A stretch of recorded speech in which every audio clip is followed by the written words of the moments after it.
আপনাদেরকে বলবো যে বর্তমানে আপনার যে নিউজ পাচ্ছি পশ্চিম সম্পর্কে আপনার সেটা খেয়াল রাখবেন।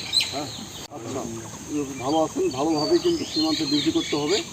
এখন একটা পরিস্থিতি আমাদের তৈরি হয়েছে, যেটা হলো ছিল তৎপর থাকবে। ঠিক আছে, আপনার এই অঙ্গীকার আমাদের সাথে করবেন, হয় আমাদের সাথে এরকমভাবে পরিচালনা হবে, প্লাস আমার সীমান্ত সুন্দরভাবে সুরক্ষা হবে। আপনারা জানেন ইতিমধ্যে বর্ডারে খুব গন্ডগোল হচ্ছে। ভারতের বিএসএফ আমাদের বাংলাদেশে মনে করেন যে ওই যে পুশিং করার চেষ্টা করতেছে। তো আমরা দেখতেছি আমাদের এলাকায় যে বিডিআর হিসেবে টহল করে, মনে করেন তারা খুব সতর্কতার অবস্থানে আছে। আমরা তাদেরকে হেল্প করতেছি, কারণ তারা আমাদের সহযোগিতায় আছে। তাদেরকে যদি আমরা হেল্প না করি তাহলে কেমন দেখে? আমরাও তো বাংলাদেশের মানুষ, এই জন্য তাদের সার্বিক সহযোগিতা আমরাও আছি। আমরাও চেষ্টা করতেছি, বর্ডার পহরা দিচ্ছি। কোনো যদি কোথাও পুশিং হয় তাহলে আমরা তাদেরকে সাহায্য করব, তাদেরকে আমরা জানাবো। তারা কঠোর অবস্থানে আছে।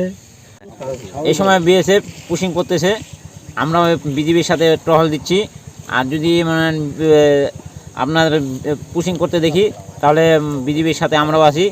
বিজিবিকে খবর দিই সময়, তারপর বিজিবি যদি আবার দেখি তাহলে বিজিবিকে খবর দেব।